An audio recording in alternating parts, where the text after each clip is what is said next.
नमस्कार मित्रों, मेरा नाम डॉक्टर धवल गुप्ता है।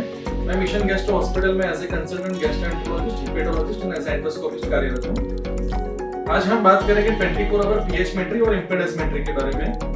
दोस्तों, हम जानते हैं कि हमारे देश में जीईआरडी बहुत ही कॉमन प्रॉब्लम है, जिसमें एसिड का ऊपर आना, छाती में जलन होना, जिसको हम सामान्य तौर से एसिडिटी के रूप में जानते हैं, तो बहुत ही प्रिवेलेंट है। तो उसके निदान के लिए एक स्पेशल टाइप का टेस्ट होता है जिसको 24 आवर पीएच मेट्री बोलते हैं।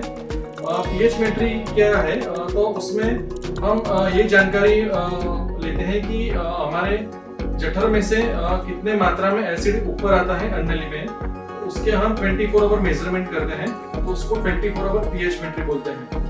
24 आवर पीएच मेट्री सामान्य तौर से कौन से पेशेंट्स में किया जाता है?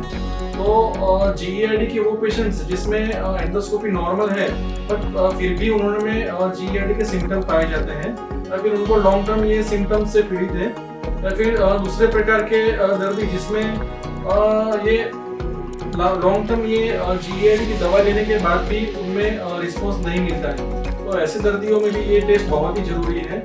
तीसरे जो सब ग्रुप ऑफ पेशेंट है जिसमें पेशेंट्स को एटिपिकल सिम्टम्स है जीईआरडी के, जैसे कि लॉन्ग टर्म कफ आना, या फिर गले में खराश रहना, या फिर दांतों में इन्फेक्शन होना, खाना निकलने में तकलीफ, तो ऐसे दर्दियों में भी ये टेस्ट बहुत ही जरूरी है।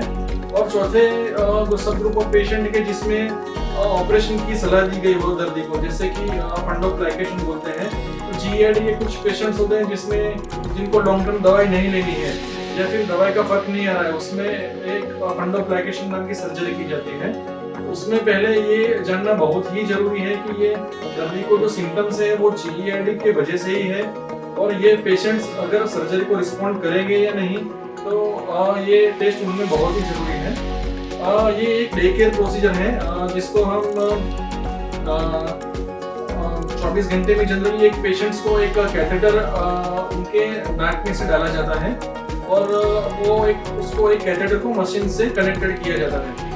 तो उसके बाद पेशेंट्स को हम सलाह देते हैं कि भाई उनको जो भी सिम्टम्स आते हैं उनको एक कुछ प्रकार के बटन वगैरह दबाने रहते हैं उनको जब भी ये सिम्टम्स आते हैं, और उसका आफ्टर 24 आवर हम रिपोर्ट कलेक्ट करते हैं और उसको एनालाइज करते हैं। उसके साथ में हम दूसरा एक टेस्ट भी करते हैं जिसको इम्पेडेंस मेट्री बोलते हैं। जनरली 24 आवर पीएच मेट्री हमें ये मालूम पड़ता है कि ये एसिड कितना ऊपर आता है, और ये जो सिम्टम्स है वो एसिड से रिलेटेड है या नहीं। लेकिन कुछ पेशेंट्स में एसिड के अलावा दूसरे प्रकार के भी रिफ्लक्स होते हैं, जैसे कि उसको नॉन एसिड रिफ्लक्स बोलते हैं। उसमें कुछ पेशेंट्स को हवा का ऊपर आना या पानी का ऊपर आना, ये सब चीजें भी रहती है, तो जो हम रूटीन 24 आवर पीएच मेट्री में जानकारी नहीं मिलती, ये सब चीजें हमें इम्पेडेंस मेट्री में एडिशनल इंफॉर्मेशन मिलती है। तो जनरली हम ये टेस्ट साथ में ही करते हैं, 24 आवर पीएच मेट्री विद इम्पेडेंस मेट्री। सो ये एक बहुत ही इम्पोर्टेंट टेस्ट है ये जीईआरडी के मैनेजमेंट के लिए। Thank you.